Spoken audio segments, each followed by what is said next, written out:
Ce programme est financé par les amis et partenaires du ministère de Joyce Meyer.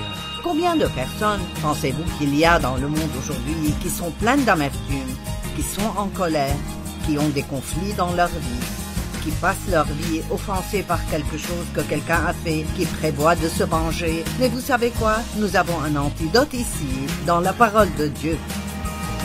Le pardon.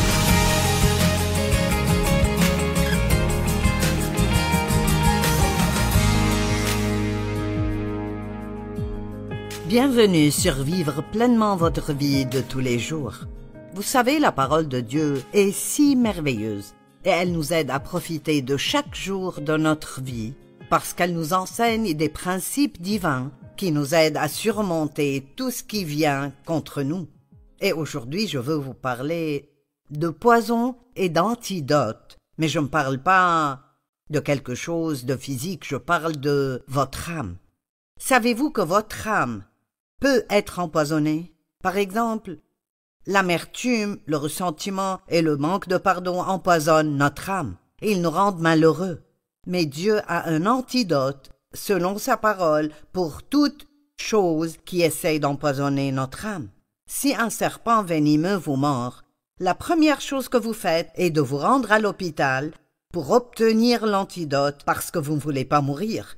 Nous devons être assez intelligents pour apprendre que lorsque l'ennemi fait quelque chose qui empoisonne notre âme, lorsque nous faisons quelque chose qui empoisonne notre âme, la première chose que nous devons faire est de courir à la parole de Dieu pour obtenir l'antidote. Et j'ai en fait quelque chose ici pour chaque lettre de l'alphabet. Donc vous allez devoir être patient et vraiment faire attention. Mais je pense que vous apprendrez quelque chose qui vous aidera. Il n'y a aucun problème que vous avez que la parole de Dieu ne peut pas résoudre. Permettez-moi de répéter cela. Il n'y a aucun problème que vous avez que la parole de Dieu ne peut pas résoudre. Ainsi, par exemple, l'amertume, le ressentiment, la colère, les conflits, l'offense et la vengeance. Maintenant, il y a un antidote qui se débarrasserait de tous ces poisons. Et combien de personnes pensez-vous qu'il y a dans le monde aujourd'hui qui sont pleines d'amertume, qui sont en colère, qui ont des conflits dans leur vie, qui passent leur vie offensés par quelque chose que quelqu'un a fait, qui prévoient de se venger? Mais vous savez quoi? Nous avons un antidote ici, dans la parole de Dieu. Le pardon. C'est si simple, juste le pardon. Faites-vous une faveur et pardonnez, et enlevez ce poison de votre âme. Ceci dit, à prendre pour l'amertume et le ressentiment aussi souvent que nécessaire jusqu'à ce que vos symptômes disparaissent et que les recharges sont illimitées et le médecin est Jésus. J'adore partager ce message de cette façon parce que la parole de Dieu est ce qui nous guérit et apporte la restauration dans nos vies. D'accord, l'égoïsme, l'avarice et la cupidité, eh bien l'antidote à cela est la générosité. Maintenant, je ne vais pas m'arrêter pour chercher chacun d'entre eux, mais vous comprenez.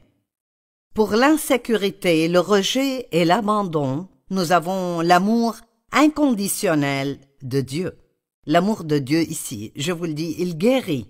Vous pouvez le prendre pour la culpabilité ou la honte jusqu'à ce que vos symptômes disparaissent. Eh bien, c'est ainsi que nous faisons de la médecine pour notre corps physique. Si vous êtes malade, vous allez chez le médecin et il vous donne une ordonnance. Vous ne perdez pas de temps, vous allez directement à la pharmacie et vous faites la queue jusqu'à avoir le médicament. Et parfois, vous n'attendez même pas d'être rentré chez vous pour le prendre. Vous l'ouvrez déjà et vous le prenez en voiture.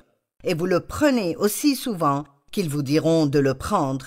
Et si vous n'êtes toujours pas complètement guéri, au moment où cette bouteille est finie, vous la faites remplir à nouveau et vous en prenez encore. Parfois, quand nous avons du poison dans notre âme, surtout s'il est là depuis longtemps, nous devons nous accrocher à la parole pendant un temps pour nous en débarrasser. J'ai été abusée sexuellement dans mon enfance et on ne se remet pas de quelque chose comme ça en lisant quelques versets. Très souvent, vous devez le faire encore et encore et encore et encore. Mais écoutez ceci. L'insécurité, non, nous avons fait celui-là. Pour l'inquiétude et l'anxiété, vous pouvez prendre, la paix de Dieu, juste ici. Tout est dans l'armoire à pharmacie de Dieu. Pour le péché, nous avons le sang de Jésus. Pour la peur, nous avons le courage. Pour le stress et l'épuisement, nous avons la sagesse et l'équilibre. La parole de Dieu nous enseigne la sagesse et elle nous enseigne comment vivre une vie équilibrée pour que nous ne soyons pas épuisés et fatigués tout le temps. Qu'en est-il de l'échec, de la déception et des pertes? Vous savez ce que la parole de Dieu a pour vous et ce que Jésus a pour vous? Un nouveau départ. Vous ne manquerez jamais de nouveau départ avec Dieu. Il est le Dieu des deuxièmes chances, des troisièmes et des quatrièmes et du nombre dont vous avez besoin jusqu'à réussir. L'échec, la déception et la perte, un nouveau départ. La tristesse, la dépression, la joie. Les fardeaux et les soucis, le repos de Dieu. Le cœur brisé, Ésaïe dit qu'il nous donne une belle parure au lieu de la cendre, une huile de joie au lieu du deuil, un costume de louange au lieu d'un esprit abattu. La stupidité, nous avons le châtiment de Dieu. Et ce que je veux dire par là, c'est que Dieu s'occupera de nous-mêmes si nous sommes sur le point de faire quelque chose d'insensé ou parfois en train de faire quelque chose d'insensé. Vous avez cette petite alarme, je sais que je ne devrais pas faire ça. Eh bien, la plupart d'entre nous ne sont pas très doués pour écouter cette voix. Mais plus vous avez d'expérience avec Dieu, plus vous écouterez rapidement. Prenez votre médicamento. N'attendez pas d'être si malade que quelqu'un doit vous traîner jusqu'à la Bible pour avoir votre réponse. Pour la folie, nous avons la sagesse de Dieu. Pour la faiblesse, nous avons la force de Dieu. Pour tout besoin que vous avez, vous pouvez prier. La prière fervente et efficace d'un homme juste agit avec une grande force. Oui, vous êtes rendu juste par le sang de Christ si vous êtes un croyant en Jésus. Votre droiture n'est pas basée sur le fait que vous faites tout correctement, c'est un don de Dieu. Et plus vous recevez ce don et vous le croyez et le pratiquez, plus vous ferez les choses correctement. Pour le doute, nous avons la foi. Pour les épreuves et les tribulations, nous avons la promesse dans la parole de Dieu que tout contribue au bien de ceux qui aiment Dieu, de ceux qui sont appelés conformément à son plan. Écoutez, c'est tellement incroyable pour moi, je ne me lasse pas d'entendre cela. La parole de Dieu contient une réponse à tout problème que vous pourriez avoir. Vous n'avez pas de problème pour lequel Jésus n'est pas la réponse. Murmurer et se plaindre, vous pouvez échanger cela contre une attitude reconnaissante. Entêtement et rébellion, soumission. Culpabilité et honte, justice. Découragement, espérance. Maladie, guérison. Orgueil, humilité. Pauvreté, prospérité. Pour la mort, vous obtenez la vie. Et pour les difficultés mentales, la Bible nous dit que nous avons reçu la pensée du Christ dans 1 Corinthiens 2,16. La traduction d'Isaac Lizer de l'Exode 15-26 dit « Moi, le Seigneur, je suis votre médecin. » Et je voudrais ajouter à cela « Et le médicament qu'il donne pour nous guérir est sa parole. » Mais vous savez quoi? Pour que le médicament fonctionne, vous devez le prendre tel qu'il est prescrit. Si vous êtes malade physiquement et vous avez mal, vous ne vous contentez pas de prendre quelque chose une fois par semaine, le dimanche matin. Vous ne vous contentez pas de le prendre quand vous y pensez et de l'abandonner le reste du temps. Non, vous êtes diligent. Je veux dire, vous prenez ce médicament et parfois vous êtes impatient d'arriver au moment de prendre votre médicament. Et il en est de même en ce qui concerne la parole de Dieu. Aimez la parole de Dieu et donnez-lui une place d'importance régulière dans votre vie. C'est incroyable le nombre de réponses que vous trouvez pour les choses problématiques dans la parole de Dieu. Réservez-vous un moment pour lire et étudier régulièrement la parole de Dieu. Dieu nous a donné tellement de façons maintenant de faire entrer la parole de Dieu en nous dans notre âme. Et vous pouvez l'entendre, vous pouvez la voir, vous pouvez écouter la Bible sur CD où vous pouvez télécharger autant de prédicateurs bibliques différents sur votre ordinateur et simplement regarder quand vous le voulez. Vous avez tellement de traductions de la parole de Dieu. Et puis il y a toutes sortes de livres écrits sur la parole qui l'expliquent encore plus. Et disons juste peut-être que vous appréciez mon programme télé, mais vous ne le regardez que lorsque vous y arrivez par accident à la télé. Eh bien, vous savez quoi? Si vous êtes malade dans votre âme, si vous avez l'une de ces choses dont j'ai parlé, La parole que je partage ici quotidiennement est la guérison, c'est un médicament pour votre âme. Alors décidez simplement que vous allez le regarder tous les jours. Et si vous ratez le programme qui est diffusé, vous pouvez toujours l'enregistrer. Et en plus de cela, il y a beaucoup d'enseignants et de prédicateurs bibliques merveilleux, doués, ouin, que vous pouvez écouter, tout comme vous pouvez m'écouter ou me regarder. La médecine de Dieu a des recharges illimitées. Vous savez, je ne sais pas pour vous, mais quand je reçois un médicament régulièrement, s'il dit « pas de recharge », je préfère en avoir un qui dit « recharge illimitée » ou « remplir aussi souvent que nécessaire » ou « 12 recharges ». Même si nous pensons que nous n'en aurons pas besoin, nous aimons avoir ces recharges. Vous savez quoi? La parole de Dieu est toujours là pour nous combler dans n'importe quel domaine où nous avons des problèmes. Mais n'oubliez pas que la médecine prend du temps pour agir. Vous ne prenez pas une dose de médicament en vous attendant à aller mieux. Vous en prenez encore et encore et encore.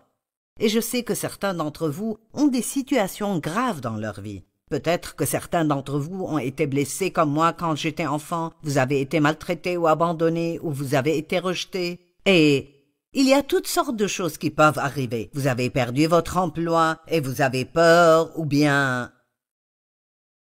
Les problèmes sont nombreux. Jésus a même dit, « Dans le monde, il y aura des tribulations, mais prenez courage, car j'ai vaincu le monde. » Vous voyez, même là, il nous donne la réponse. Vous allez avoir des tribulations, mais la joie peut briser le pouvoir de cette tristesse dans votre vie. Et peu importe ce qui s'est passé dans votre vie, ou peu importe ce qui se passe en ce moment, j'ai marché avec Dieu de nombreuses années, mais disons simplement depuis au moins 45 ans, je poursuis vraiment cela. Je veux dire, j'étudie tous les jours et j'essaie vraiment d'apprendre. Et j'ai eu tellement de problèmes quand j'ai commencé à apprendre la parole de Dieu comme médicament. Et je peux vous dire que ma vie est si belle maintenant. Et quand je dis ça, ne soyez pas jaloux et ne dites pas « ça doit être très bien pour toi ». J'ai dû consacrer du temps à apprendre les choses. Je devais prendre mes médicaments et je devais les prendre régulièrement. Et la bonne nouvelle est qu'une fois que vous avez appris quel médicament prendre, pour quel poison de l'âme, vous pouvez revenir en arrière et le reprendre n'importe quand. Vous savez, il y a des moments maintenant où je me sens peut-être en colère, et je ne souhaite pas simplement que ça disparaisse. J'ouvre ma Bible et je regarde les Écritures, comme par exemple dans Éphésiens 4 qui nous dit de ne pas laisser le soleil se coucher sur notre colère. Et si je me sens coupable, je sais qu'il faut aller à Romains 8, où il est écrit qu'il n'y a pas de condamnation pour ceux qui sont en Jésus-Christ. Je sais qu'il faut aller au chapitre 1 et 3 d'Éphésiens et lire à quel point Dieu m'aime et à quel point son amour est inconditionnel. Je vous le dis, si vous avez une Bible dans votre maison, vous avez la réponse à tous les problèmes que vous avez dans votre âme. Et je peux aussi vous dire qu'avoir du poison dans votre âme est peut-être encore pire que d'avoir du poison dans votre corps physique. Il n'y a rien de pire que de mettre un sourire sur votre visage et de sortir tous les jours et d'essayer de faire croire à tout le monde que vous allez bien quand vous êtes à l'intérieur meurtri, saigné, blessé, triste et déprimé. Ne vivez pas une vie bidon où vous prétendez que tout va bien alors que vous avez tous ces problèmes à l'intérieur de vous pour lesquels vous avez vraiment besoin de guérison. Donnez à la parole de Dieu la première place dans votre vie. N'en faites pas quelque chose que vous ne faites que lorsque vous en avez le temps ou vous ne savez pas quoi faire d'autre. Si vous allez à l'église, ne restez pas là pendant que le pasteur enseigne la parole et ne laissez pas simplement votre esprit vagabonder. Faites attention, prenez des notes, rentrez chez vous et repensez à ce qu'il a enseigné. Assurez-vous que vous l'appliquez dans votre vie. Je vous demande vraiment aujourd'hui de prendre plus au sérieux le pouvoir qui est dans la parole de Dieu. Vous savez, la parole de Dieu, et c'est ce que vous devez comprendre, la parole de Dieu a un pouvoir propre à elle. Donc ce que cela signifie, c'est que quand je vous dis la parole de Dieu comme je le fais aujourd'hui, il y a une puissance à l'intérieur de cette parole. Et si vous écoutez attentivement et vous croyez ce que dit la parole, cela guérira votre âme. C'est miraculeux. La parole de Dieu contient un pouvoir miraculeux. Elle renouvelle votre esprit. Dieu a un plan merveilleux pour votre vie. Savez-vous cela? Je ne sais pas ce que vous traversez en ce moment, mais beaucoup de gens qui me regardent maintenant, vous souffrez vraiment en ce moment. Et il y en a d'autres qui se sentent carrément désespérés. Vous pensez, je ne sais pas si quelque chose de bien arrivera dans ma vie. Et j'étais comme ça à une époque donnée. Et en fait, j'étais si mauvaise que je m'attendais à de mauvaises choses. J'avais peur d'espérer, parce que j'avais espéré avant, et j'ai été tellement déçue que j'attendais juste la prochaine mauvaise chose qui allait arriver. Mais Dieu m'a changé avec sa parole. Et vous savez quoi? Quand je me suis réveillée ce matin, j'ai dit bonjour au Seigneur, puis j'ai dit « C'est une bonne journée. Quelque chose de bien va arriver aujourd'hui, et quelque chose de bien va arriver à travers moi aujourd'hui. Et vous savez quoi? Je crois cela, parce que je sais que Dieu est bon. Je n'ai pas besoin de tout faire comme il faut pour que la faveur et la grâce de Dieu soient dans ma vie. J'ai besoin de l'aimer et de vouloir sa volonté. Et je vous le dis, en ce moment, Dieu a un bon plan pour votre vie. Mais la Bible nous enseigne dans Romains 12 que si nous voulons faire l'expérience de ce bon plan, notre esprit doit être renouvelé. Et la façon dont vous renouvelez votre esprit est avec la parole de Dieu. Chaque fois que vous vous asseyez et vous lisez la parole, ou vous conduisez votre voiture, et vous écoutez la parole, ou vous prenez le temps de regarder un bon enseignement ou une prédication sur votre télé, chaque fois que vous faites cela, ça vous aide à changer votre façon de penser. Et vraiment, lorsque votre esprit est complètement renouvelé, l'ennemi ne peut plus vous contrôler. Vos yeux s'ouvriront, vous aurez une révélation. Et vous savez, vous serez comme « Je ne peux pas croire la façon dont je vivais et à quel point j'étais misérable quand la réponse était là tout ce temps. » Mais rappelez-vous, il ne s'agit pas de le lire une fois et de penser ensuite « Pourquoi ne suis-je pas guéri ?» Je me souviens d'une femme qui est venue me voir une fois lors d'une réunion et elle a mis ses mains sur ses hanches et elle a dit « Je veux récupérer mon argent. » Et j'ai pensé « De quoi parles-tu » Elle a dit « Je suis venue pendant 2 semaines, j'ai fait cela. Je t'ai écouté et je suis venue à 2 de tes conférences et j'ai fait des offrandes comme tu l'as dit et rien n'a changé dans ma vie. » Je ne voulais pas être grossière, mais c'était tout ce que je pouvais faire pour ne pas rire parce qu'elle n'avait aucune idée de ce que je disais. Elle pensait qu'elle avait trouvé une sorte de formule magique et qu'elle pouvait investir peut-être 50 ans dans un mode de vie pécheur, et cela a créé tous ces problèmes dans sa vie, et maintenant elle voulait que Dieu les répare en 2 semaines. Je vous dis à l'avance, ce n'est pas comme ça que ça marche. Mais disons que peut-être vous n'avez jamais entendu cela auparavant, vous êtes tombé sur ce programme et vous avez pensé « Je vais, vous savez, voir ce qu'elle a à dire. » Et vous dites « Je suis amère, je suis en colère, j'ai du ressentiment, je suis déprimé, oui Joyce, j'ai presque tous ces problèmes dont tu as parlé au début. Eh bien, pourquoi ne pas commencer aujourd'hui en allant dans l'autre sens? Tout ne va pas basculer du jour au lendemain, mais au moins, vous ne vous enfoncerez pas de plus en plus dans vos problèmes. Chaque fois que vous appliquez la parole de Dieu à votre vie, et il ne s'agit pas seulement de l'entendre, vous devez aussi y obéir. Si vous écoutez la parole sans la mettre en pratique, c'est vous tromper vous-même par de faux raisonnements. Si vous demeurez dans ma parole, dit Jésus, vous connaîtrez la vérité, et la vérité vous rendra libre. Eh bien, nous en déduisons que si vous continuez dans la parole, vous apprendrez la vérité, et si vous appliquez la vérité à votre vie, cela vous rendra libre. De toute évidence, nous avons fait de mauvaises choses qui nous ont causé des problèmes. Maintenant, nous devons faire de bonnes choses pour nous sortir de ces problèmes. La parole de Dieu est tellement, tellement puissante. Proverbe 4, 20 à 22, dit « Mon fils, sois attentif